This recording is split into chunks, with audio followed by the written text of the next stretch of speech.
Hello everyone, is Ripple Shah once again from London. Regarding the biggest news nowadays is viral on social media that about the dual citizenship India. बहुत viral हो रहा है, question mark है। एक Gujarati newspaper में भी आया, दो न्यूज़पेपर में आया था कि ड्यूअल सिटीजनशिप का अंत आ गया, उसके बाद क्वेश्चन मार्क। तो मैं सबको बताना चाहता हूँ कि वो जो क्वेश्चन मार्क है, पढ़ना वापस, हाफ सेंटेंस के बाद क्वेश्चन मार्क है, तो वो अभी भी क्वेश्चन मार्क है, कुछ अमल में आया नहीं है अभी तक। द डिबेट स्टिल अलाइव, अभी डिबेट चल रही है, कुछ भी अमल में आया नहीं है। अगर अमल में आएगा भी तो बिगेस्ट जो वरी है, मैंने जो नोटिस किया, जो लोग सोच रहे हैं, लोगों ने मुझे बताया, और लोगों का जो थॉट है कि अपना जो कोविड में वो 5 साल का वीज़ा था, वो बैंड हो गया था। इंडियन गवर्नमेंट ने 5 साल का वीज़ा बैन कर दिया था कोविड में। तो ऐसे ही अगर ये ड्यूअल सिटीजनशिप का कुछ होगा आगे, तो OCI कार्ड कैंसिल हो जाएगा सबका, और इंडिया OCI पे नहीं जा सकेंगे और वीज़ा लेना पड़ेगा, OCI वैलिड नहीं रहेगा। तो before I start anything step by step, that is wrong. Your OCI will be continue, you can keep it for lifelong, that is 1000% sure. Jai Shankar, the Minister of the External Affairs, he said on his comment to the media, to the newspaper, television, everywhere. I am telling you the wording and wording to wording. All the OCI card, ये मेरे wording नहीं है, is from Jai Shankar, the Minister of External Affairs.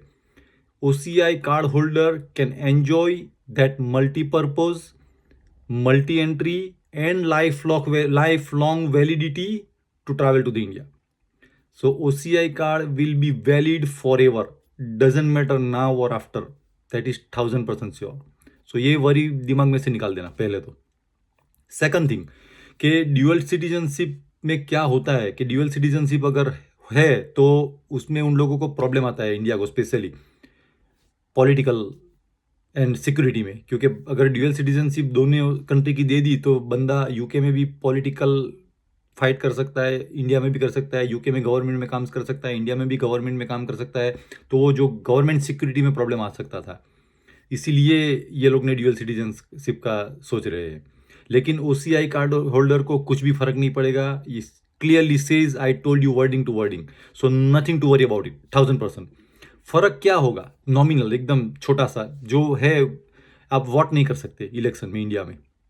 OCI card holder can not vote, can not consent और stand in politics और इन election में खड़े नहीं हो सकते। या तो एग्रीकल्चर ज़मीन बाय करनी है तो उसमें शायद प्रॉब्लम होगा, या तो गवर्नमेंट को बताना पड़ेगा, परमिशन लेनी पड़ेगी। तो ऐसी ऐसी चीज़ तो 1 और 2% लोगों को लागू पड़ेगी। 600-700 पाउंड की टिकट लेके कौन वोट करने जाएगा? इलेक्शन में कौन खड़ा होगा OCI कार्ड होल्डर वहाँ पे जाके? और एग्रीकल्चर ज़मीन बाय करना, वो भी 1 और 2% लोग हैं जो इसको इंटरेस्ट है लैंड में।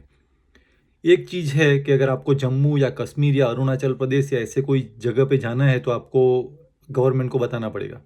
तो वो तो अभी अमल में आया नहीं है, क्वेश्चन मार्क है। अगर आएगा भी तो बता देंगे।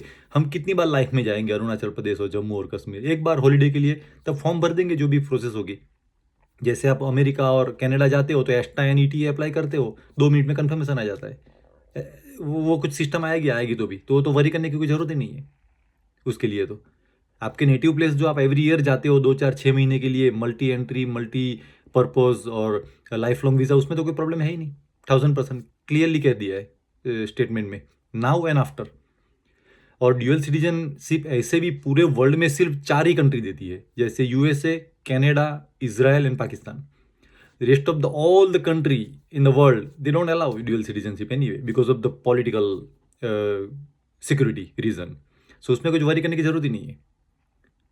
तो strong advise everyone, do not square और एनीथिंग। और इंडियन पासपोर्ट तो हमने सरेंडर कर दिया है। 97 to 98 people in the UK और all over the world Indian passport तो सरेंडर करके, सरेंडर सर्टिफिकेट लेके तो आपने OCI लिया है। तो इंडियन पासपोर्ट ऐसे भी है नहीं एनीवे। और मैं कई लोगों को पहचानता हूँ जिसमें हस्बैंड और वाइफ में एक जन ने इंडियन पासपोर्ट रखा है purposely for the purpose of to do the business और बाय द लैंड और प्रॉपर्टी इन इंडिया, तो वो कंटिन्यू रखे। और छोटे छोटे काम अगर आपको करना है तो इंडिया का, अगर आपके पास ड्राइविंग लाइसेंस है, आधार कार्ड है, इलेक्शन कार्ड है, वोटिंग कार्ड है, या तो फिर पान कार्ड है, ऐसी ऐसी चीज़ें पे तो छोटे छोटे काम हो जाते हैं आपके। डोमेस्टिक फ्लाइट में ट्रैवल करना है, होटल में चेक इन करना है, या कोई बैंक का काम है, कोई गवर्नमेंट में काम है, कुछ छोटा मोटा काम है, तो वो तो बस वो नहीं है तो एक चीज़ करवा लीजिए 4 में से, इंडिया का ID कोई भी, तो कोई प्रॉब्लम आना ही नहीं चाहिए। तो ये जो लोग डर रहे हैं unnecessary, you don't have to worry about anything.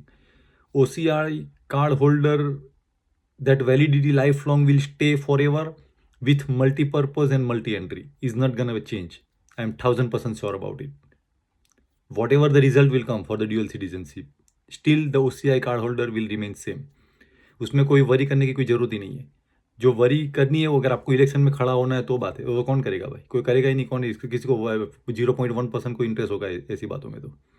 तो वो वरी करने की चिंता है ही नहीं, दिमाग में से निकाल देना. अगर कुछ होता है नया चेंज कुछ, I will make another video and I will put it on the social media so all my subscriber can watch it. अगर कोई सब्सक्राइब नहीं किया है, पहली बार मेरा वीडियो दिख रहा है, तो please click on subscribe. So अगर नेक्स्ट कुछ आता है about the dual citizenship, that will come to you straight away. Thank you so much to all my subscribers all over the world. Like you and love you. Bye for now.